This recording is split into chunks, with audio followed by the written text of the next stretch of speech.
DGP madam तदाशा Mishra ji का जो लगता है कि जनता को उनका नाम हताशा मिश्रा रख देना चाहिए और ये पुलिस विभाग एनटीपीसी को दे देना चाहिए। हत्या के मामले में गुमला सबसे एक नंबर में रहता था, अभी उससे ऊपर हो गया है रांची। धनबाद का बात करिए तो उसमें तो बात ही नहीं करना है, क्योंकि 2-3 पिक्चर भी बन गया है माफियाओं के ऊपर। विपक्ष तो कुछ बोल ही नहीं रहा है, विपक्ष तो चुप ही है।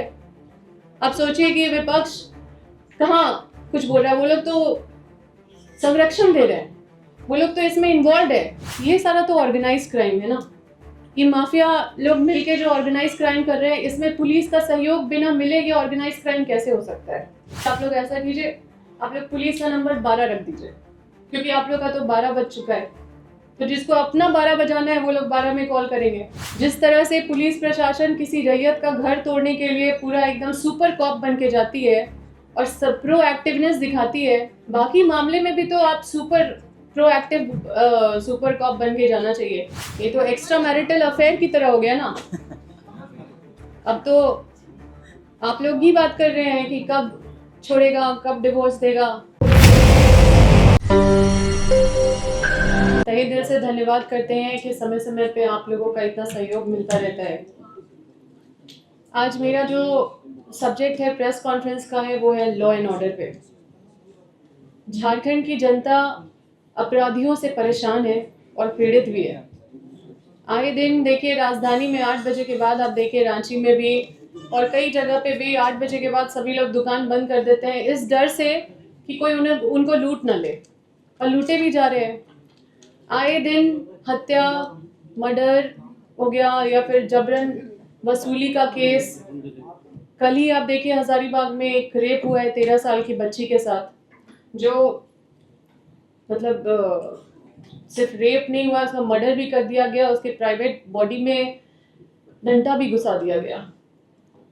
फिर कुछ दिन पहले बड़का गांव में जेवर दुकान में डकैती हुआ है, और ये हर जगह हो रहा है। मतलब ये एक एक घटना हम उदाहरण के रूप में दे रहे हैं, आप ही लोग चला रहे हैं। अभी पेट्रोल डकैती का मामला बहुत सारा आया, जिसके वजह से सारे लोग रात में, राजधानी में कोई पेट्रोल पंप खोल के नहीं रखता है, रात में पेट्रोल पंप बंद कर दिया जाता है, क्योंकि पुलिस पूरी तरह से फेल है पेट्रोल डकैती रोकने में।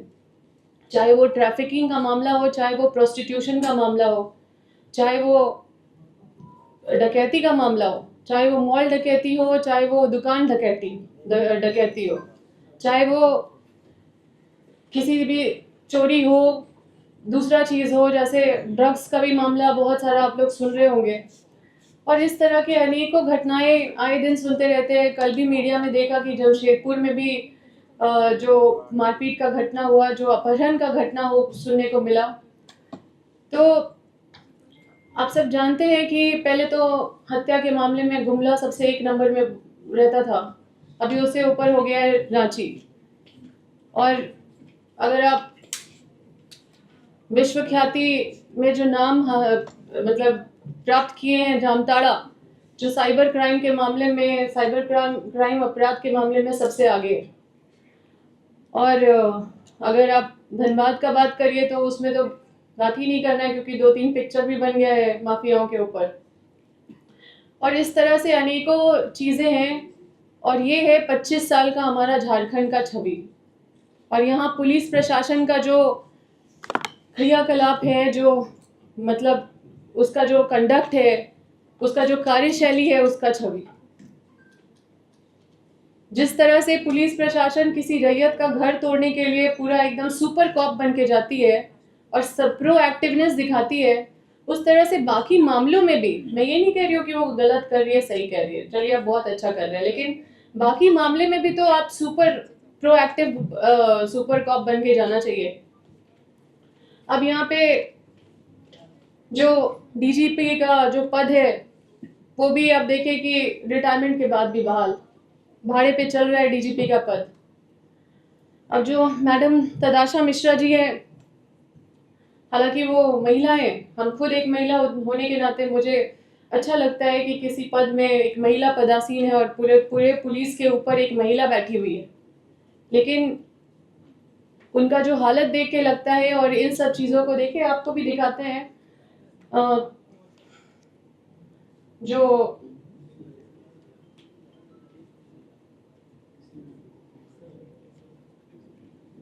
लोगों का जो विश्वास है पुलिस प्रशासन के ऊपर, वो आपको देखना चाहिए। विष्णुगढ़ में अभी जो तनाव का माहौल है, लोग बोल रहे हैं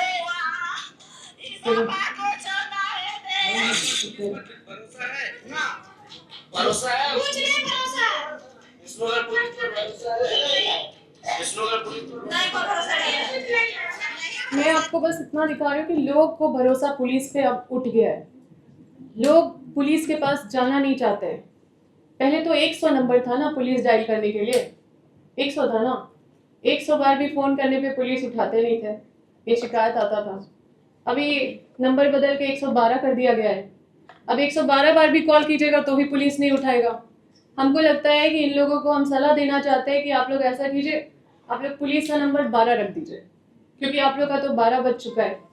तो जिसको अपना 12 बजाना है वो लोग 12 में कॉल करेंगे, क्योंकि कॉल करने से भी तो कोई फायदा होगा नहीं। बहुत सारे ऐसे घटनाएं हैं जिसका उद्भेदन नहीं हुआ है। अभी 3 मर्डर हुआ था नापो में, मेरे क्षेत्र में हम बता रहे हैं।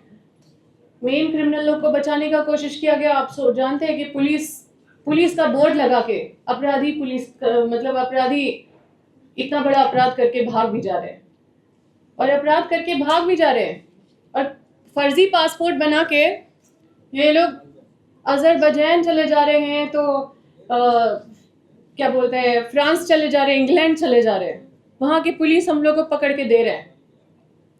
तो ये हालत है। तो ये हालत देख के डीजीपी मैडम तदाशा मिश्रा जी का जो लगता है कि जनता को उनका नाम हताशा मिश्रा रख देना चाहिए, और ये पुलिस विभाग एनटीपीसी को दे देना चाहिए, क्योंकि पुलिस विभाग सरकार के पास रहे या ना रहे, चाहे वो एनटीपीसी के पास ही क्यों ना रहे, लेकिन हालत तो चेंज होने वाला नहीं है।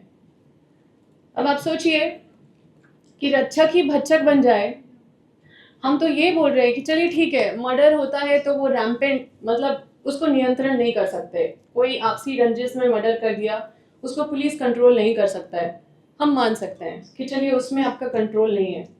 लेकिन जो ड्रग्स है, जो ट्रैफिकिंग है, जो प्रोस्टिट्यूशन है, जो वसूली है, अवैध वसूली, जो इस तरह का जो घटना, जो लूट है, जो जिस तरह से डकैती हो रहा है, ये सारा तो ऑर्गेनाइज क्राइम है ना।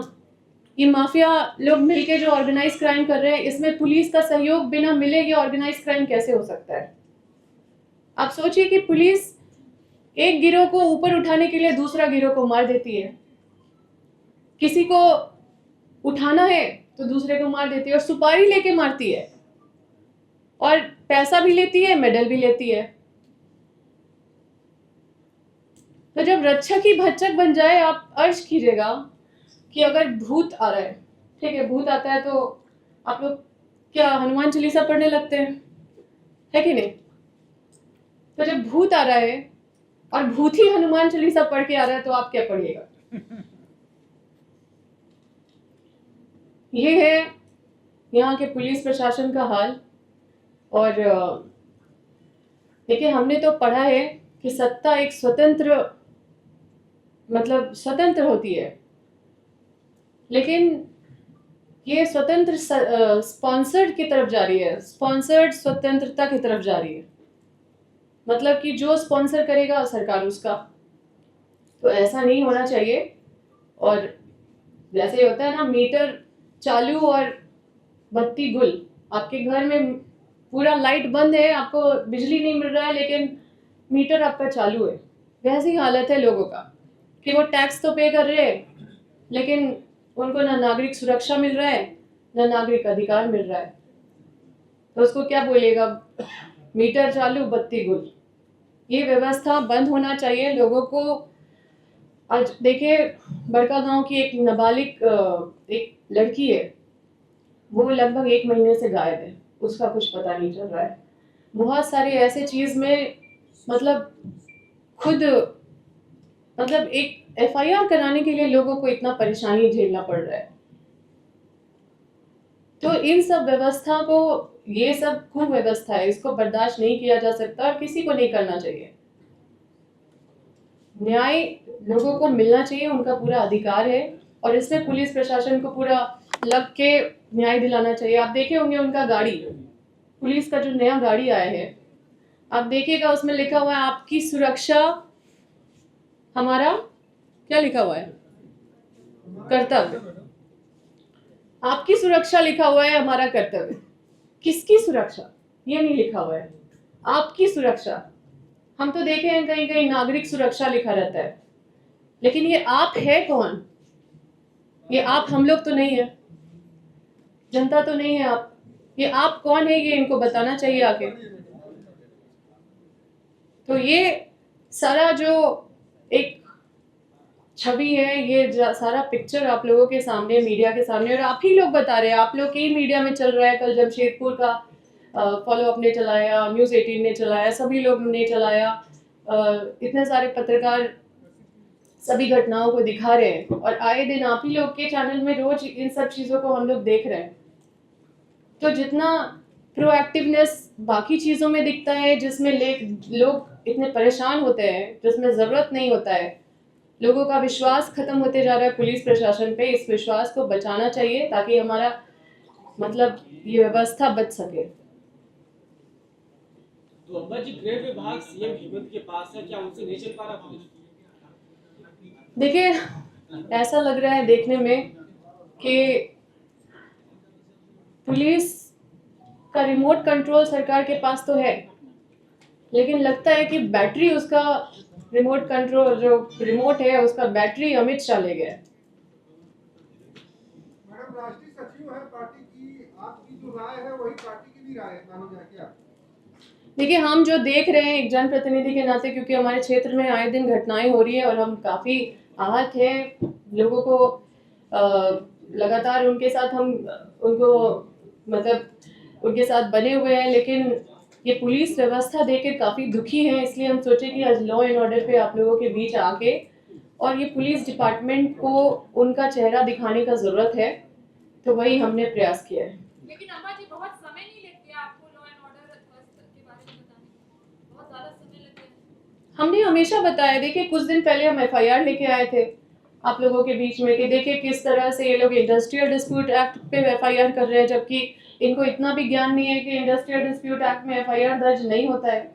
हमने हर समय प्रेस कॉन्फ्रेंस किया आप लोगों को, हमेशा बीच बीच में हम हमेशा मुखर रहे हैं। कभी भी किसी चीज को हम बर्दाश्त नहीं किए हैं, क्योंकि हम अन्याय बर्दाश्त नहीं कर सकते, चाहे आज या कल या परसों। हमने हमेशा लोगों का बात को बहुत ही मुखरता से आप लोगों के बीच रखा है, क्योंकि अब हम तो जो राजनीति कर रहे हैं उसमें मेरी ताकत बस मेरी जनता है, और हमको किसी से कोई डर भय नहीं है। क्योंकि अगर सच बोलना अगर गुनाह है तो मुझे सजा दे दो, लेकिन अगर हम गलत बोल रहे हैं तो उसको प्रमाण दो कि हम कहाँ गलत बोल रहे हैं। आप कांग्रेस की मैडम, आप कांग्रेस की नेता हैं, कह रही कि हम कार्रवाई कर रहे हैं, जो अपराधी हम सरकार कार्रवाई कर रही है। दूसरा सवाल ये है कि पार्टी ने तो आपको भी कहा है कि अगर अम्बा भी सरकार के खिलाफ, पार्टी के खिलाफ अगर बोले। देखिए, हमको राहुल गांधी जी पे पूरा भरोसा है, क्योंकि हम मिल के आए हैं और उन्होंने मुझे बोला है कि तुम इस लड़ाई को लड़ो, और हमको आश्वस्त किया है कि इस लड़ाई में कांग्रेस पार्टी मेरे साथ है, और हमने उनको लेटर भी लिखा है, सारा अवगत कराया है। मुझे केंद्रीय नेतृत्व पे भरोसा है। 2-4 लोग पार्टी नहीं होते हैं, 2-4 लोग कांग्रेस पार्टी नहीं है, और 2-4 लोग के हिसाब से पार्टी नहीं चलेगी। आप कांग्रेस की नेता है, आपकी सरकार है कि नहीं यहाँ पे? देखिए, गलत जब होगा, अगर आप नहीं बोलेगा तो सरकार उस पर कमजोर होती है। अगर हम बोल रहे हैं तो हो सकता है इसी प्रक्रिया में चीजें ठीक हो, पर अगर हम चुप रहेंगे, विपक्ष तो कुछ बोल ही नहीं रहा है, विपक्ष तो चुप ही है। आप सोचिए कि विपक्ष कहाँ कुछ बोल रहा है, वो लोग तो संरक्षण दे रहे हैं, वो लोग तो इसमें इन्वॉल्व है, और मुझे तो अपने क्षेत्र में देख के लगता है कि वहाँ बीजेपी की सरकार है। तो मैडम, भूमिका आप निभा रहे हैं क्या विपक्ष की फिलहाल? देखिए, हम समस्या और आईना दिखाने का काम करेंगे, जो हम हमेशा से करते आए। हमेशा आप लोग ने देखा है, चाहे हम विधायक जब रहे, विधानसभा में रहे, हमने वहां पे भी धरना दिया है, वहां पे भी विरोध किया है, वहां पे भी आप लोगों के बीच में हर वो मुद्दों को लेके आए हैं जो जनता से जुड़ा हुआ मुद्दा रहा है। हमने कभी समझौता नहीं किया है। मैडम, आप प्रभारी आए थे झारखंड कांग्रेस के प्रभारी के राजू कल रांची में थे, क्या उनसे मुलाकात की, बातचीत हुई इस विषय को लेकर? देखिए, हमको समय मिला है और हमको बुलाया गया, हम जाएंगे मिलने इनसे प्रभारी जी से। आप सरकार को भी निशाने पर दे रही हैं। देखिए, आप लोग को हम अगर सच बताते हैं, आप लोग हमको दूसरा दूसरा सवाल करते हैं और हम अपना बात को स्पष्ट कर चुके हैं। अब उसी सवाल को 3-4 बार घुमा घुमा के बोलिएगा। सरकार को भी निशाना बना रहे हैं, विपक्ष को भी दे रहे हैं। मेरा निशाना देखिए, मेरा ये है कि हम न्याय के लिए उसका रास्ता निकालने के लिए हम आए हैं यहाँ पे। आप लोग भी ग्रसित हैं पेट्रोल पंप डकैती को लेके, जो हमको यहाँ के पत्रकार ही बताएं। हमारे क्षेत्र में कुछ दिन पहले जेवर दुकान का डकैती हुआ था, सब जेवर लूट के ले गया। तो क्या हम जनप्रतिनिधि नहीं है? जनप्रतिनिधि का क्या कर्तव्य है? हम किसी भी पार्टी में रहे, किसी भी सरकार में रहे, हम जो समस्या है वो हम तो बोलेंगे।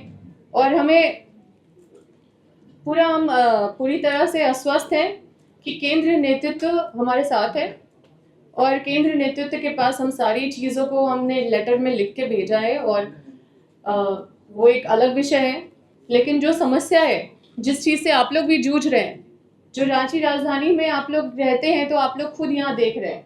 तो ये सिर्फ हम नहीं देख रहे हैं, आप लोग का भी आँख है, सिर्फ मेरा आँख नहीं है। अंबा प्रसाद को राज्य सरकार और कांग्रेस की प्रदेश कमेटी पे भरोसा नहीं, वो सिर्फ सेंट्रल कमेटी पर। देखिए, हम फिर से बोल रहे हैं कि 2-4 लोग कांग्रेस नहीं है। 2-4 लोग कौन है मैडम, क्लियर कर दीजिए। मेन तो यही ना बताएंगे।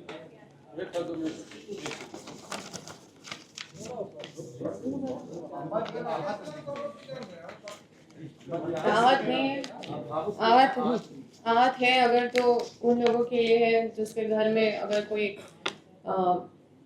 गायब हो गया है, 1 महीना से नहीं मिल रहा है, उसके माता पिता रोते रोते कॉल करते हैं, तो हम आहत हो जाते हैं। जब कल रेप का घटना सुनते हैं और जब देखते हैं कि जनता वहाँ पे बोलती है कि हमको पुलिस पे भरोसा नहीं है, तब आहत हो जाते हैं। जब कोई बड़ा अपराधी पकड़ा नहीं जाता है और उसको संरक्षण देते हुए देखते हैं, तब आहत हो जाते हैं। तो हम तो जनता से जुड़े हुए हैं, तो ऑफ कोर्स आहत तो होंगे। जेएमएम असम में अकेले चुनाव लड़ रहे हैं बाजी, इसे लेकर कुछ क्या क्या देख रहे हैं आप? इसे क्या दिक्कत होने वाली है कांग्रेस को? देखिए, आसाम में जेएमएम के चुनाव लड़ने से किसको फायदा है वो हमको बोलने का जरूरत नहीं है। आप लोग मीडिया है, आप लोग चौथा स्तंभ है। ये तो ऐसा हो गया कि एक हाथ से बीजेपी, एक हाथ से कांग्रेस को पकड़े हुए हैं और जैसे ही राज्य के बाहर जाते हैं प्रतिद्वंदी बन जाते हैं। और ये तो एक्स्ट्रा मैरिटल अफेयर की तरह हो गया ना। अब तो आप लोग ही बात कर रहे हैं कि कब छोड़ेगा, कब डिवोर्स देगा। तो ये जो हम अपने भी क्षेत्र में देख रहे हैं कि वही लोग का जो गुंडागर्दी है चल रहा है, तो ये एक्स्ट्रा मैरिटल अफेयर की तरह ही लग रहा है।